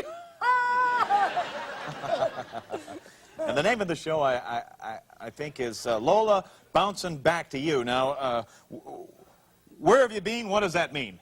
Nothing. It's just a name. Don't make a big thing of it. Oh, okay. Obviously, somebody else got up on the wrong side of the bed this morning. And why not? I mean, this is an honest show. We just do it and tell it like it is here in the morning. What are you doing there? What? What are those? Just a little bit of love me's. The hell's wrong with you? Trying to sell yourself with drugs? This is a family show. Kids watch this show. I don't want them to see that entertainers fake their way through performances with drug-induced euphorias. That doesn't hang on this show. That may swing in your dressing room and at your wild, wacky parties, but not here. Not with Bill Needle. Now, Lola, I want to ask you a question. If you could just... Lola, where the hell are you going? I want to bear your children. Well, look, Lola, I hate to do this, but considering the condition you're in, I'm canceling your special tonight. All right. Guy, you're kidding. Guy, listen. Oh, it's a big deal. I was a little off today. I'm rested now. I'm ready for tonight. You're high. I'm not high, Guy. Please. Now, look, someday you'll thank me for this, Lola, but... All right, when limbo freezes over. Guy, I can't believe you do this to me.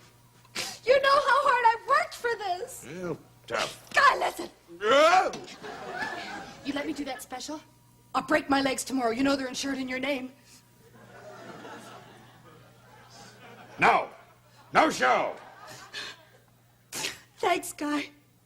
You're canceling my special just like you canceled our love. Well, I don't want to live anymore. Mr. LaRue. I'll owe you for these. Okay. Hey, do you think that Mrs. Lola's okay? I knocked on her dressing room door and she didn't answer me. Ah, she probably jumped off a roof by now.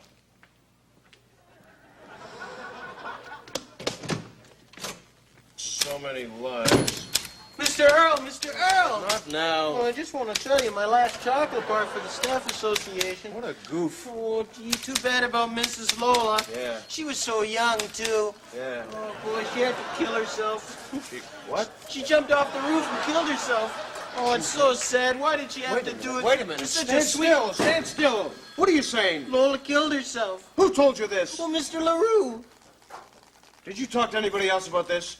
What? Did anybody corroborate? 15 seconds, Earl. Oh, never mind. Pull me Lola Heatherton's obit. Get it yourself. What are you gonna do? I've got a story to write. Lola Heatherton, top-grossing nightclub performer and frequent guest here at SCTV, died today after she took her own life when she jumped from the roof of the SCTV studios. The tormented star was apparently upset over a decision to cancel a television special that was to air tonight on SCTV. Thank you. Yes, Ben, it's going on tonight, a regular time. I don't know how these rumors get started. Bye-bye. All right. Shirley, tell Mrs. Prickly there's been a change of plans. The Lola special's going on tonight. Have her put those promos on the air immediately. Yes, life's so lonely at the top.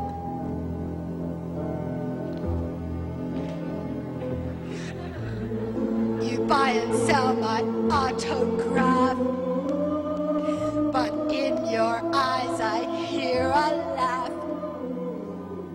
It's just as if you slapped me with a kid glove.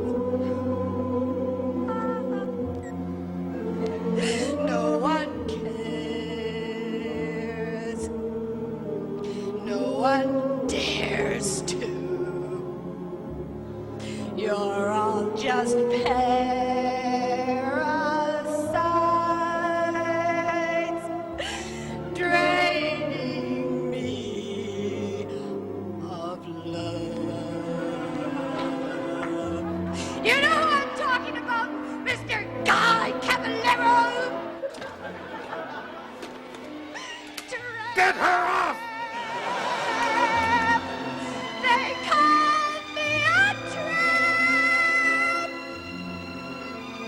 Put me on the rack until we hit the sack. We freaking named names. Mr. Bobby, how was I, Pittman? Mr. Johnny, why don't you just suffocate me, LaRue? You can't like you're so bad and scary. Well, then get you closer.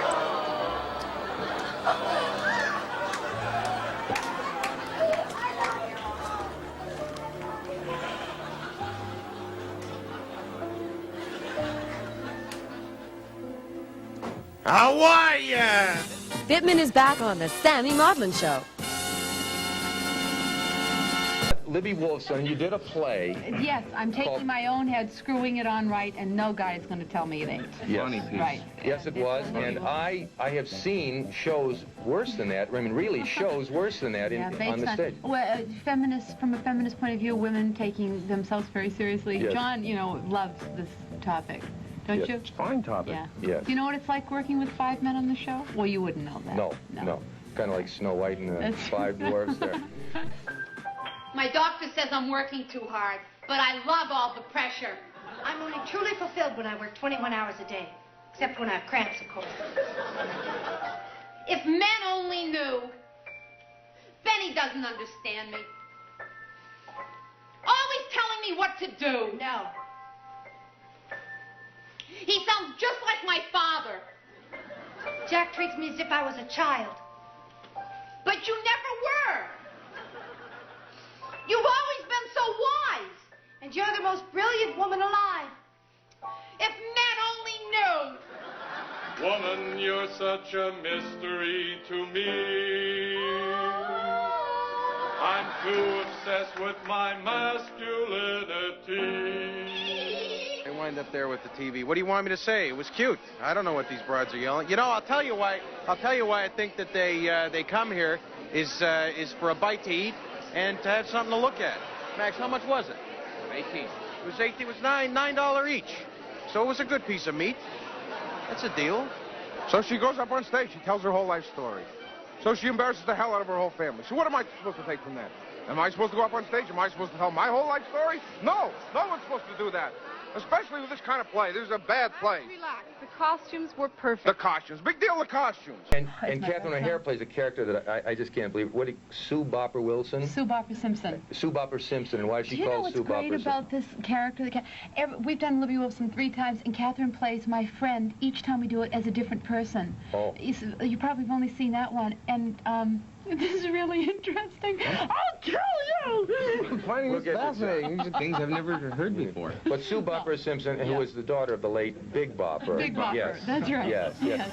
Johnny, how's it looking today? Looks very good. We got a good club. We feel that a very good club this year, and looks like we're going to walk away with a trophy. We're right in the middle of the chant here for the ITV Wolverines, and here comes Dave Thomas, who is going to tell us. First base ump. I'll be backing up my good friend John Candy here on first, and anybody tries to get in there, and it's not good, I'm going to call it. I want to welcome you to the first Wolverine Mellonville playoff.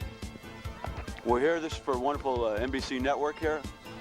I got the owner of the Wolverine team right here with me. I want to ask her just a few questions. We're tough. I know you're tough. Yeah. I know you're tough. I can tell that just from the way that the team looks here. It's not a really bright, sunny day. It's a little bit of a muddy field. You think you guys are going to get off the rack? Are you kidding? We got this whole game sewed up. Yeah.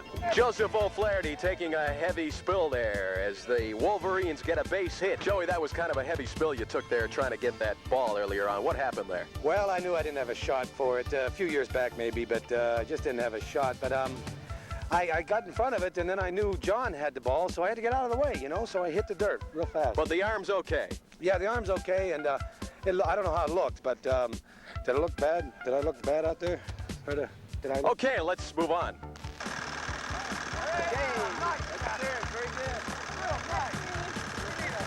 Try earlier on with Catherine O'Hara with us. What happened there, dear? Well, I don't know, I'm a little nervous. It's a little too exciting for me this game, and I'm feeling very female, and it's hard to surpass that. You watch our team play baseball. Those guys are bums out there. Next time out, you watch the game, and we'll be playing. We can play baseball. They don't know how to play. The bums that we play. Thank you. Well, in Edmonton, as I said, we had no other life. There was the show, and it was 7 days a week, except Sunday afternoons. If Pittsburgh was playing in a football game, then we had to shut down. But once we got back to Toronto, I ran into you at a voiceover one morning to pick up a little extra scratch, and somebody had a brunch on Saturday, and there was just always something else to do for the first time. And we were starting to, you know, look at other possibilities. So touring with Bob and Doug, perhaps? Yeah, by then the McKenzie brothers had sort of happened, and sort of happened. The incredibly popular Great White North sketches are improvised several at a time and on camera. To have a topic. Maybe when you have a show, it's a good idea to have a topic coming in. Good luck, guys. Take off. Good luck. We don't know what we're going to talk about. Again. For the Canadian shows, we needed Canadian content. So they said, give us 2 minutes of Canadian content. So, you know, Dave and Rick said, well, you know, what do you want us to do? Just sit and fry back bacon and drink beer? If that's what they want, that's what we'll give them. So they started doing that. The NBC was, they weren't crazy about Bob and Doug until after... Until they started hearing about the mail. Then they loved it. What, you mean people from the States write in about this? Oh, we love those two characters. They're great. We'll have them back. I said too much about NBC as it is, you know. Ultimately, I'm going to have to suck up to them and be real nice and fawn over them and tell them that I didn't mean anything that I said that was nasty. Okay, good day. I'm Bob McKenzie. This is my brother Doug. This is our album, and welcome to it. The Great White North album. Geddy Lee is here from Rush. Thanks for coming down to do our hit. Here, the International Hoser Day Parade honors Bob and Doug's discovery of the elusive Canadian identity. This is a cause for celebration because the true nature of the Canadian psyche is almost never revealed. A lot of the personal appearances that we've made at Bob and Doug, have been touch and go. We've come very close to going down and then at the last minute come up with something. Our album, and oh, my brother's finger. What happened? Whoa. Broke his finger, eh? Yeah. Hey, Doug, tell him, eh? I was picking my nose and we hit a car. Yeah. When you pull up to a record store like A&A's and you see 5,000, 6,000, 7,000 kids out in the street, my first assumption was not, look at all the kids that came out for us. I thought there was an accident, a fire, there was some sort of, it was a dangerous situation and we should move on. Okay, nominees for most promising group are number 1, Gatto. How many people vote for Gatto? Yeah. No, wait. Well, raise your hands. Yeah, raise your hands, don't clap. Okay. If you voted for Gatto, raise your hands. 25, 2, 30, 2. No, okay. Come on, do it right, eh? Martha and Muffins. Martha and the Muffins. Okay. And it became very popular here in Canada. And when they released the record saw, I think it went triple platinum here in Canada, and it's also doing very well down in the States. And they went on and just came back from a promotional tour of the record, and they said that not only are the McKenzie brothers gaining popularity, but you know the show itself is Now, see, there's a business right for you. You give them free beer. You tell the hostess to come out there, all the free beers they want, and the back bacon. It won't cost you cents. And the thing is that $2.5 million, 100,000 people, $25 to get in, that's only the gate. There's other ways to make money. Tell him he knows all the different ways you can make money as well as just the gate. Tell him. He's talking about merchandising. George Lucas is a genius, and I've admired. And similarly, we would have our posters, T-shirts, our buttons, our toques, our parkas, everything to do with Bob and Doug. We're talking every conceivable way of merchandising the name and likeness of the Bob and Doug McKenzie. All we need is we need these two hosers. That's all we need. We can hook the thing around these two hosers. All we got to do is get them out to that weekend. Got your two hosers. No doubt about it. All right, sit down. Yeah, beauty. Two-tone cue cards. The black is yours, Bob, and Doug, you're red. Red, he's as white as a tuna. Take off, eh? He's white because he's from the Great White North. Joel, can I see you for a moment, please? Thanks for sticking up for me, eh? That's what brothers is for, eh? Yeah. Here. What is your problem? Nothing, except I'd like to know why the Jewel Hallmeyer dancers are good enough for every show except this one. Well, let me tell you something. Mr. Caballero, one of those union dancers, they had nothing to do with it. Now, Jewel, this is a big-budget show, and those two morons are the stars. I expect you to treat them like stars, all right? Now, you'll make my job a lot easier if you just keep your personal problems to yourself. You understand? Fine. Another minority heard from. Morgan Fairchild, Joyce DeWitt, Tony Bennett, and all union dancers on Bob and Doug McKenzie's Great White North Palace. Coming up on the next SCTV. We're wild and crazy guys. Yeah, we're looking for swinging American foxes, eh? Are you guys sure? Wait. He's Steve Martin. I'm Conehead, eh? Do it.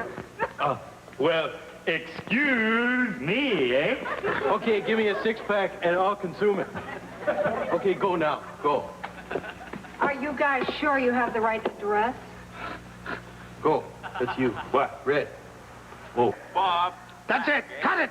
Get it off the air. Thanks, Bob. Get it up. Pull the plug. Get it off right away. Put anything on. Run anything. Morgan's blue. Oh, here's a typo. Or a mistake on the card. See? Period is... Please do not adjust your sex. There's a difference between TV and movies, eh? Okay, go back to movies. Geez, now that hoser's growling. Yeah. Take off, will you? We're doing our movie. Don't wreck our show, you hoser. Okay, another topic. Zoom out, eh? Yeah. Let's show how big the screen is, eh? See what happened? Film broke. Rip off! You cut off our movie. It's only a preview, eh? I didn't want to show them the... We're leaving. You hoser, you got them mad they came to see Strange Fruit. Take off, this is just a preview. Our movie's not coming out till the summer, you knob. They've been saving their allowance for weeks to see this movie. You lied to them. You better tell. You better tell. No, you tell We'll get that guy with the big voice to tell him. Direct from SCTV, it's Bob and Doug McKenzie spilling across the screen this summer in Strange Brew.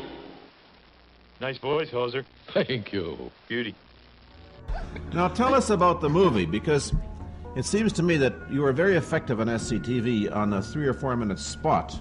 But I'm interested to know how you parlayed a 3 and 4 minute idea, really, into a 90-minute movie. Yeah. I don't know. The jury's going to be out on that for a while until the audience takes a look at it. Thank you. There's someone that's made the judgment now.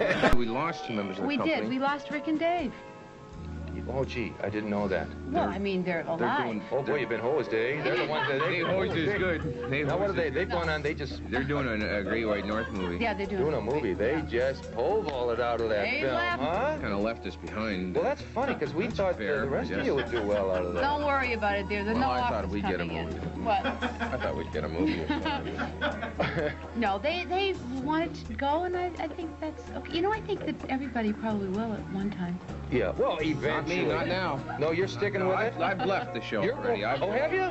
I've learned what it's like on my own. I'm staying in the security of Second City. I like the woman. I understand you're renewed at the end of every day. Yes. Uh-huh. I'm a daily player there. I sign in the card. I'm there early, Fred. Yeah. I'm going to go to my favorite theater right now and just see a whole bunch of movies. Good movies, bad movies, all kinds of movies. I don't even know the difference anymore. So sometimes I think that I'm in the movies myself. Today, I'm Woody Woodpecker.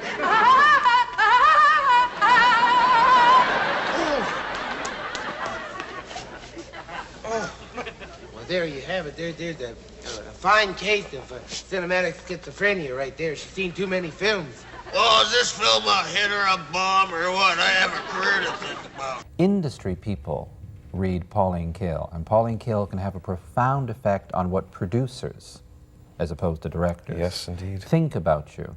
Did that rave she gave you really affect your career? Did you get a feedback from producers saying, I read Pauline Kael? And yes, I did, actually. Yes. I think it was very influential for me. I received a lot of phone calls that week that came out. And as people started taking me a little more seriously, people were actually offering me work. I'm just trying to think, how do you keep a family together when you're doing crazy things? And it's brilliant. I'm a great fan of yours. Is it difficult keeping people together under that sort of high pressure? I think so. But that cast always, up until last year, really kept itself together. And it's ironic that we were together and tight during the lean years, and then when things started to go well for us, people kind of drifted off. I did Second City for 2 years, stage, and then I left Second City. I went down to Los Angeles. I did a TV series that James Brooks wrote called The Associates. It's called Short Order. They go on for 3 shows. They check out to see how it is. If it's not good, it's off. And a show like The Associates, where it is not blatantly, there is not a girl in a very small towel looking for a dog bending. There's nothing immediate that attracts you to it other than kind of an attempt at kind of a cerebral kind of writing. That grows. And it's a type of show that grows on you, as did Mary Tyler Moore. Its second year, its ratings improved, and by the end of the second year, it was a big hit. It was a classic. But networks are very hesitant to put that kind of blanket faith into shows anymore. Well, I'm a big girl now. Could be off in 2 shows. And that was on and off. And then I did, next year I did a TV series for ABC called I'm a Big Girl Now, where I played Neil Stryker, the office boy, with Thomas Harris. It was Danny Thomas, Diana Canova, and Sherry North. I was Sherry's assistant.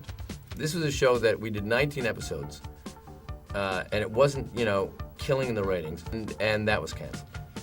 And now we're into 1982, and, now I'm kind of looking around what to figure next, and these people, Dave, Rick, and Catherine were going to leave the show, so that gave me this great opportunity, kind of, rescued.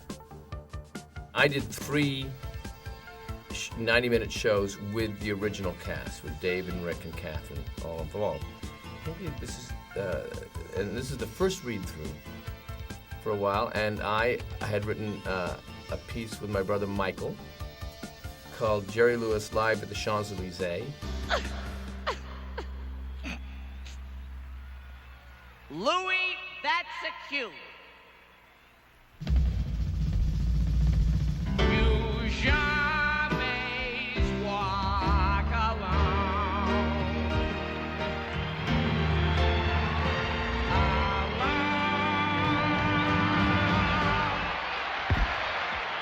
Look, when I do the cry, you do the cue.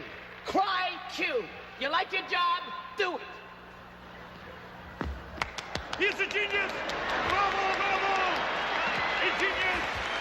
I remember Andrea just being, she said, how could you have gotten 2 pieces into your first read-through? Because I was green and excited to be in this brilliant show. And then I remember after the read-through, Mike Short kept a bottle of whiskey in the bottom. He had 2 bottom drawers. And so first, Mike and I went in and took a swig of whiskey, and then there was a knock on the door, and there was Joe Flaherty. Mike, can I have a little shot of that whiskey, too? I did Egg for about a year on stage, and then I didn't, then I left stage in '79 or something, and then when I joined SCTV, I hadn't done Egg Grimley on television. I thought it was too bizarre. I don't know why, but I thought it was too bizarre for television, or just for anything.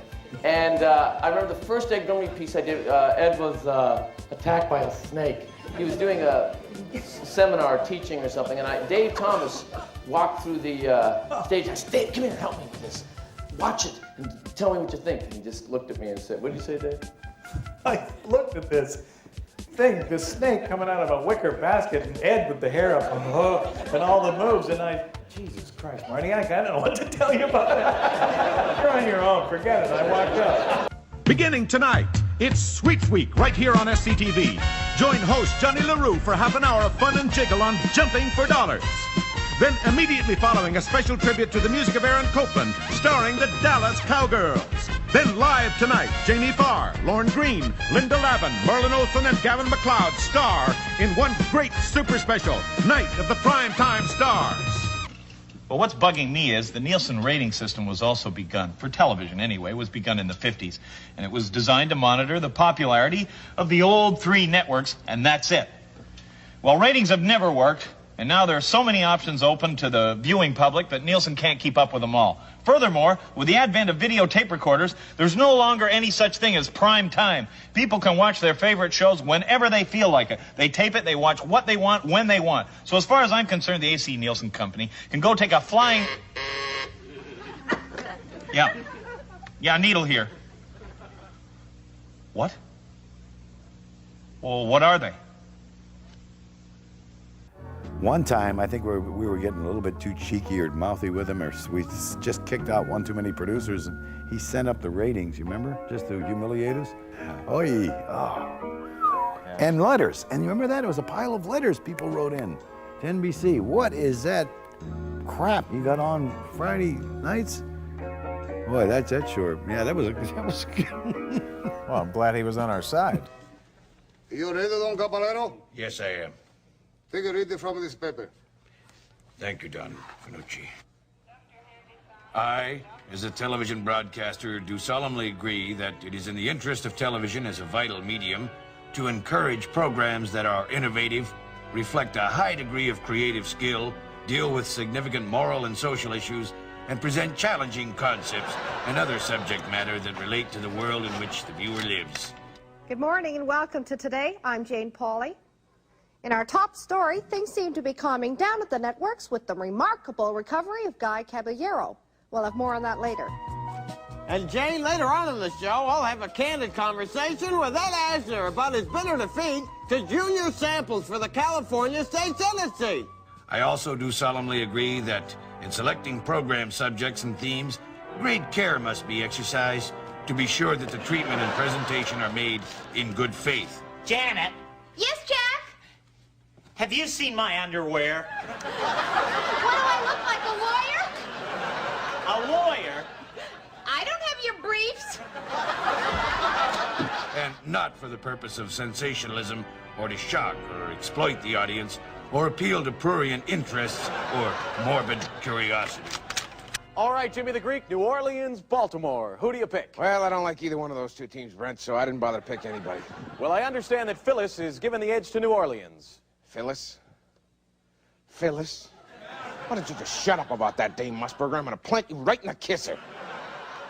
Okay, what about Atlanta, Green Bay? I also agree that television is seen and heard in nearly every home. These homes include children and adults of all ages, embrace all races and all varieties of philosophic and religious conviction, and reach those of every educational background. Television broadcasters must take this pluralistic audience into account in programming their stations. All this and a lot more as the Today Show continues right after this. Hey! You're making us laugh too hard!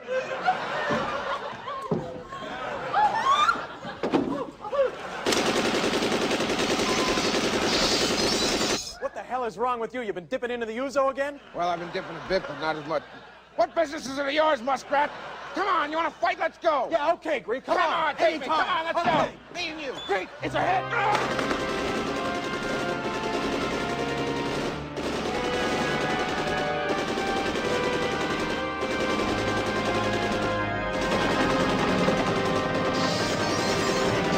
They're obligated to bring their positive responsibility for professionalism and reasoned judgment to bear upon all those involved in the development, production, and selection of programs.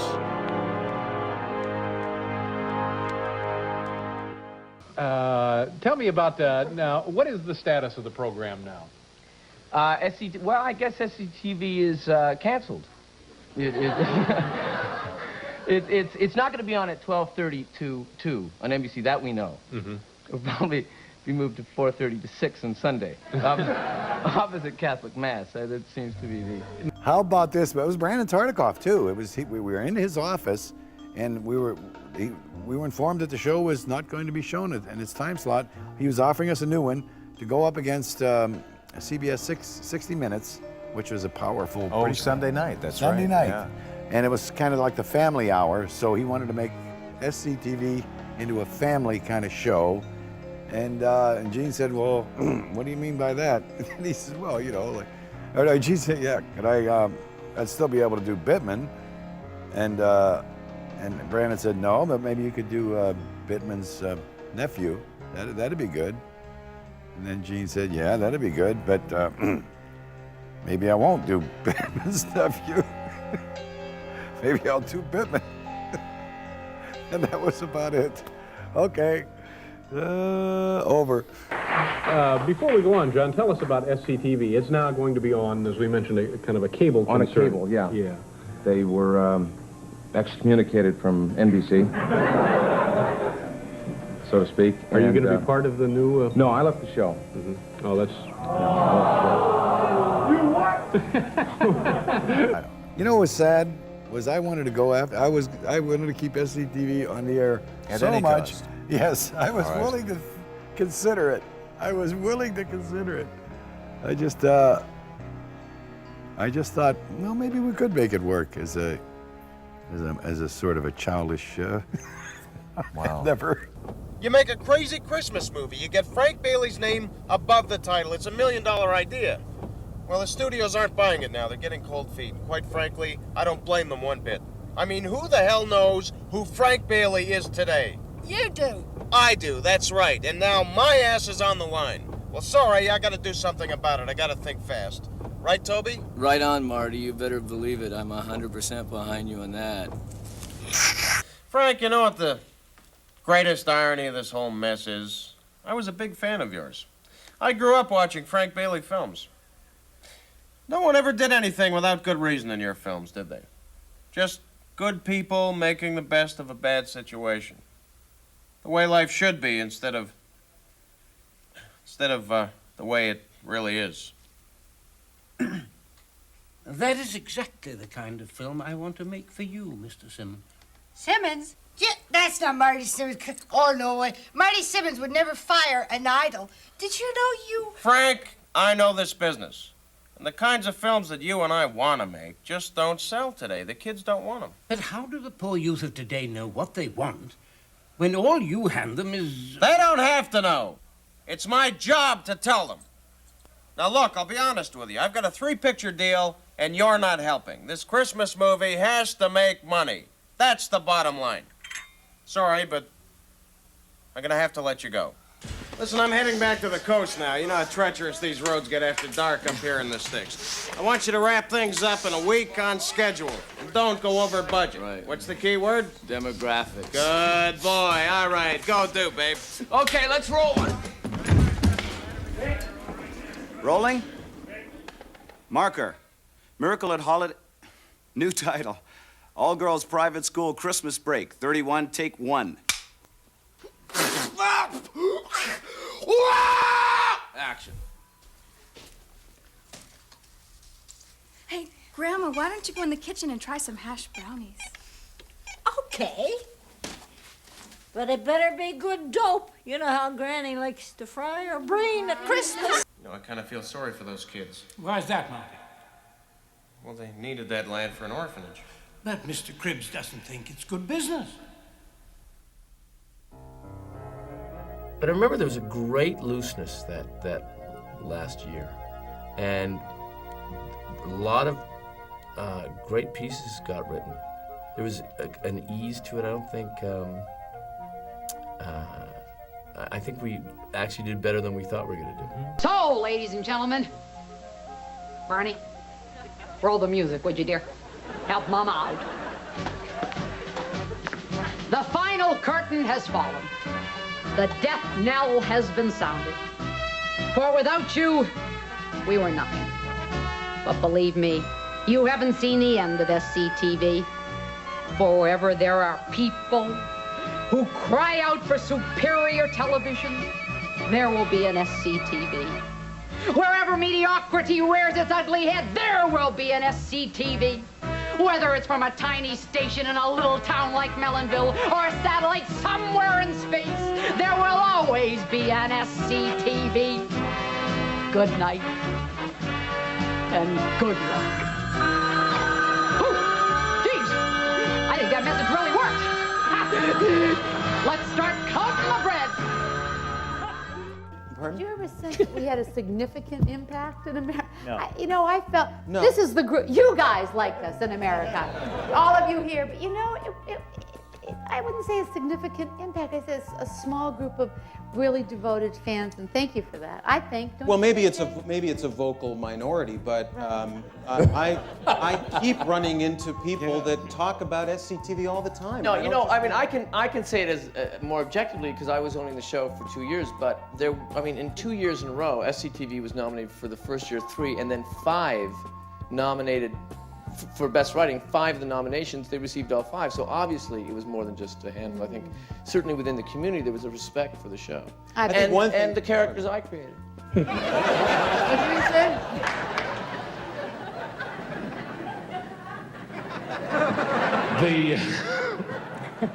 The moral majority show of SCTV Network.